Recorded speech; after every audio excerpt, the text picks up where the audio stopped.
Hello everybody, it's vanburman here. Welcome back to another, card unboxing video. After the Pokemon 151 went so well, thought I'd do another one. That's a joke, but still, point is, I don't really play Magic too much at all. I played the 2014 Steam game a fair bit with the Elusive Man and other people when I was at university. I actually played quite a few games online, card games online when I was in university, but anyway. Doesn't really matter, does it? Interestingly enough, these are 13 plus. I wonder what is not suitable for under 13s. I guess maybe we'll find out.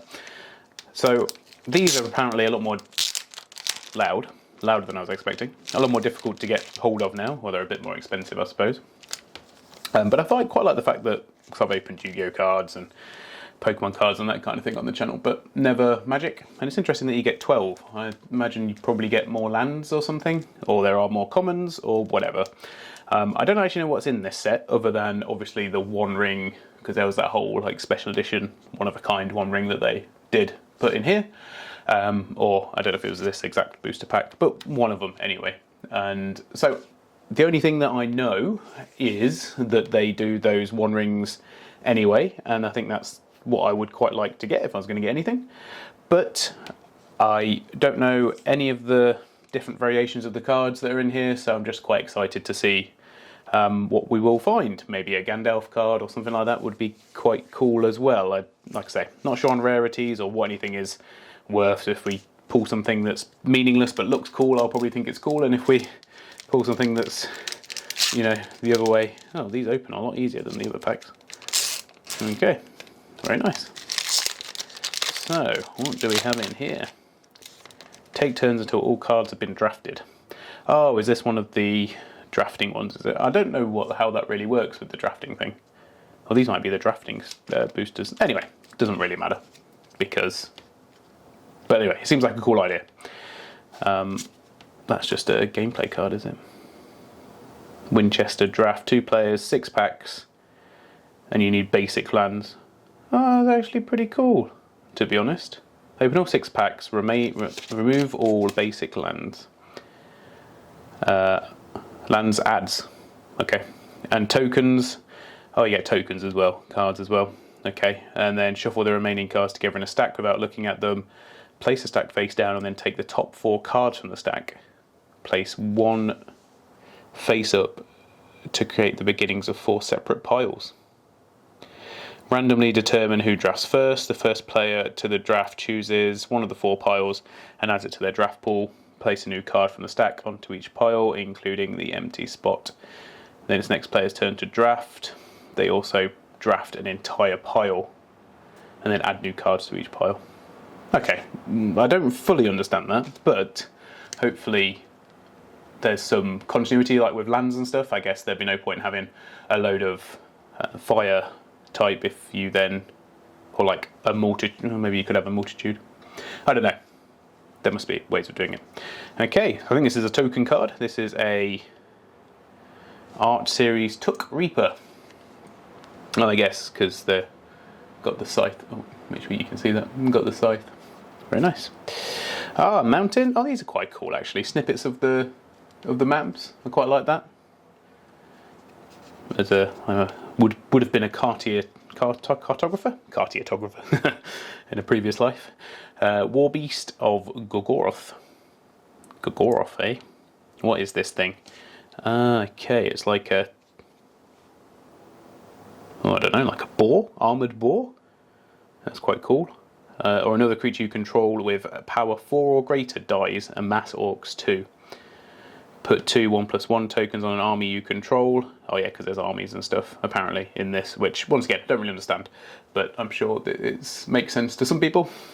Not to me. We then have a sorcery card surrounded by orcs. So, amassing orcs seems to be one of the key challenges in this particular game. Orcish medicine. Gosh, that is quite really old school, I guess, for the Magic cards. In terms of the imagery there, which is nice. Horses of the Brunine? Not Brunine, is it? That's quite cool. Water horses. Ooh. Difficult to get the exact right. Okay, you're not allowed to see that one, basically. No, you can't see that one. It's too difficult. Ent Draft Basin. Put a 1/1 counter on target creature with power X. Activate only as a sorcery. Oh, that's quite cool. And then we've got the hobbits, presumably, taking a drink of the elven liquor. Long list of the Ents. As this saga enters, and after your draw step, add a lore counter. Oh, that's quite cool. So the Lord of the Rings games then are a lot different to normal Magic, which maybe I should already know. Should have already known before I bought the packs. I don't know. Entish Restoration. Sacrifice a land, search your library for 2 basic land cards and put them onto the field tapped, then shuffle. If you control a creature with 4 power or greater, instead search your library for 3 basic lands. That seems pretty cool. I mean, it's obviously quite high cost being 3, but if you were desperate to get more lands, that would be interesting. Lash of the Balrog, that's quite a cool card, because it's not got the borders and stuff on. Sorcery, place an additional... as an additional cost to cast this spell, sacrifice a creature or pay 4 mana to destroy target creature. Oh, that's like pretty useful then, really. If you had like a really low level one, like presumably if you're summoning lots of orcs, then this might be really helpful. Eleanor Gardener. Legendary creature, halfling scout. Create a food token. Okay, maybe that's the other one is orcs, the other one is food. I don't know. You can't really see that one. Yeah, it's not a shiny or anything, but it does have like this little gold thing. Maybe because it's a rare. I'm not sure what those mean. Beyond me. And then I have the Scroll of Isildur, which is another one of these saga cards, but I'm guessing for the water element. And then finally my foil card for the pack, which is Pippin's Bravery. You may sacrifice a food. Oh yes, okay, fair enough. If you do, target creature gets +4/4 until the end of the turn. Otherwise, creature gets 2/2 until the end of the turn. And that's a 1 use as well. I get then an instant, so that's pretty cool. Pretty nice card. We'll then go for the second pack. Nothing like to blow me away so far. There's some interesting concepts in there. I sort of get how they're working. I don't really understand the saga element of it. But there you go. Oh, that is a cool counter. I think they're... Oh, no, they're just arts, aren't they? Art cards. But, yeah. So I don't know who that is. I was going to say, oh, it is, yeah. Okay. Anduril, Flame of the West. Very cool. I really like that card. That's very nice. Although, Starlight's a lot different to how it was in the films, I suppose, but anyway. Oh, and a Shiny Plains, so another one of Rohan. Another one had Rohan on it as well. Ah, yes. They're very close together between being a mountain and being plains, but that's cool, nonetheless. Like a good one of them. Banished from Edoras. This spell costs 2 less to cast if it targets a tapped creature. Exile it. Okay. Fair enough. It's not a sorcery, not an instant, but that's cool. Bewitching Leechcraft. Yeah. Morgul Knife Wound. Very nice. Enchanted creature gets -3/-0 and has, at the beginning of your upkeep, exile this creature unless you pay 2 life. Oh, you put it on your opponent's creature. I like that. That's nice. Fog on the Barrow. Downs. Enchanted creature is a spirit and can't attack or block. It loses all other creature types. Okay, must be some link there with some of the other ones. Oh, I didn't get, well, I say I didn't get Gandalf, who knows. But I did get Saruman, which is good, which is like the evil version of Gandalf, so that's cool. Ward 2, I don't know what ward means, but still, it's not one of the things that was in there last when I was playing. Whenever you cast your second spell each turn, amass 2 orcs, or orcs 2. Put 2 +1/+1 counters on an army you control.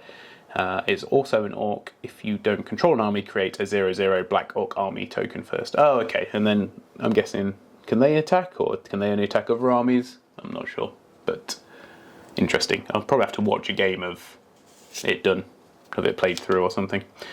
Grishnak. Brash Instigator. Reading other things. He is legendary though, so that's nice. He amasses 2 orcs. Until the end of the turn, gain control of target non-legendary creature. Okay, seems pretty good. As I said, 3 power, but I guess if you are looking at amassing that orc army, then probably not too bad. +1, well, 1/1 is not brilliant, but yeah, it's for use with other chains, isn't it?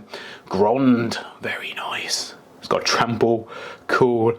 As long as it's, hopefully you can see that, sorry, I keep moving it close to me so I can read it, but I realise that you guys want to see it as well. This is a vehicle. Okay, interesting. I wouldn't have called it a vehicle, to be honest with you, but what do I know? As long as it's your turn and you control an army, Grond the Gatebreaker is an artifact creature. That must mean something, I suppose. Crew 3, tap any number of creatures you control with a total power of 3 or more. Ah, okay. So they have to like wield it effectively. Cool. Goblin Fire Leaper. Bleh. Don't care for you, Goblin Woman. Ooh, it's not a woman actually. I don't know why I said woman. Or is it a woman? Who knows? Who knows? Legolas. Very nice. A Legolas card, and it's got like the dual colouring as well for its water and forest. Island and forest, isn't it? Reach, don't know what reach is. Whenever you scry, which I believe is looking through your cards, which other cards can do, if Legolas counter of kills is tapped, you may untap it.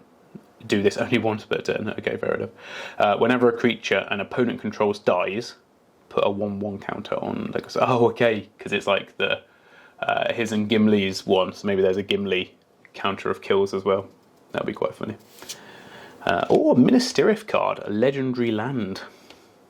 Minas Tirith enters the battlefield tapped unless you control a legendary creature.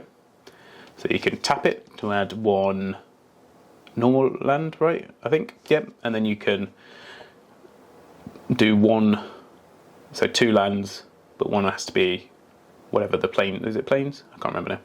And then tap it, draw a card, activate only if you attacked with 2 or more creatures this turn. Okay, interesting, quite like that. That's cool, maybe the legendary lands are a bit more of a thing. Oh, very nice, Gandalf. So Gandalf and Saruman in the same pack, which is cool. Who's got Flash, I mean you can summon him anytime, which is great. You may cast legendary spells and artifact spells as though they had Flash. Oh, nice. And if legendary permanent or an artifact entering or leaving the battlefield causes a triggered ability of a permanent you control to trigger, that ability triggers an additional time. Oh, okay, so like double use then, when it's countered or something, I guess. And then a human soldier token. No orc tokens yet though. That's very nice. That's a really good pack. We're going to struggle to top that. The only way I think we would top it is if there is a One Ring card in this next pack. I was meant to say at the start that I was only going to put this video up if there's actually some good stuff in here. I'm going to start the episode with that. And actually, having Gandalf, and more than makes up for it, and Legolas, and Saruman. Yeah, no complaints from me. I quite like this like draft idea, which obviously it's a way of getting people to buy packs, right? But still, I quite like it. Friday Night Magic, I actually went to one of these, and I didn't really get on with the crowd. No, I didn't really get on with the crowd. Like the whole vibe, atmosphere was not really for me, I guess. It's a bit too hardcore nerdy, and I don't think I really am hardcore nerdy. So, but it is a token creature, which is nice, a spirit. I'm opened this wrong way around, haven't I? Let's see what the picture is. So that's clearly someone from Gondor. We're going to go Boromir. What do you reckon? Is it Boromir? Ooh. Is it? Oh, Faramir. Damn. Still though, really cool. I really like that. That's nice. Just a normal mountain. Not even like...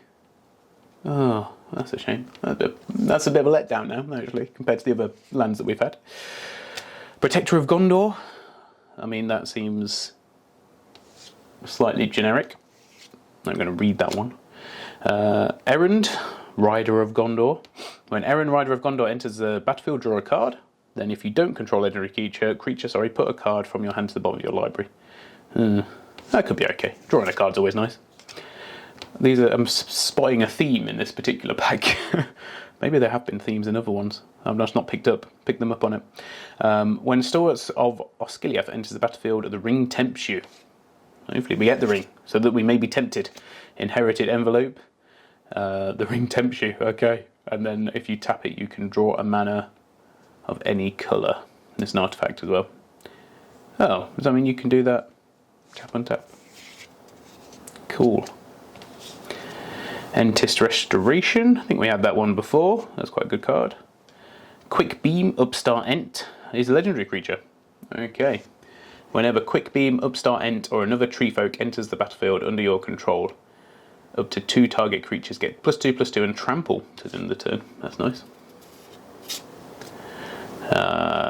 Alandroval, Horizon Witness, legendary creature, legendary eagle, I think. Oh, Bird Noble. Whenever 2 or more creatures you control attack a player, target attacking creature without flying gains flying until the end of the turn. Ah, okay, that's quite nice. That's a good link to do some good damage. Yes, there are some commonalities in this particular one. Melendor, Swift Savior. And this one obviously has flying. I say obviously. Maybe there's one of these that don't have one of the birds that don't have flying. Deals combat damage to a player. Exile up to 1 target creature you own, then return it to the battlefield under your control. I guess is that to like recycle the effect? Maybe. That seems what it might be like. Rising of the Day. Okay, and this is obviously the Rohan Charge. It's fire though, mountain one, which is interesting. Creatures you control have haste. Legendary creatures get 1 +1/+0. That's pretty good actually. And it's quite thematical, isn't it? I suppose to the scene that they're depicting with this particular one. Flowering White Tree goes well with the other cards that we've picked up. Legendary creature you control gets +2/+1 and have a ward of 1. I don't know what ward is. Is it like a temporary? I can't remember now. Temporary shield or something. Non-legendary creatures get +1/+1. Okay, lots of heavy leaning to the legendary creatures. And oh, Landravel. Did I already have Landravel in this particular pack? Oh, I did, but this one is the shiny rare special version. Cool. Well, there you have it. I actually thoroughly enjoyed opening those packs. Some pretty interesting stuff in there. Quite like the art cards. I think they're really cool. The land cards are also cool as well. Clearly some elements of Magic that I no longer understand, which is a bit of a shame. And obviously Gandalf, no complaints from me on that one. I don't think you actually were able to see that one properly before, but he is there somewhere. There he is. Very nice, very shiny. And actually, has he got his staff? Does he have his walking stick? He does. Okay, very cool. Very nice. Yeah, so actually quite impressed with that. It's nice to see the variation in cards, and yeah, I guess there is potential for me actually buying a couple more, because didn't really get too many duplicates, so that's quite nice. Although I don't really want to start collecting them as a habit, so that fine balance, isn't it, between buying a few packs and then also not going wild. Anyway, hope you enjoyed the video. Let me know what you think. If you thought the cards were cool, if you can actually see them on the video, that would be great. And yeah, I'll see you on the next one. Thanks for watching, and bye for now.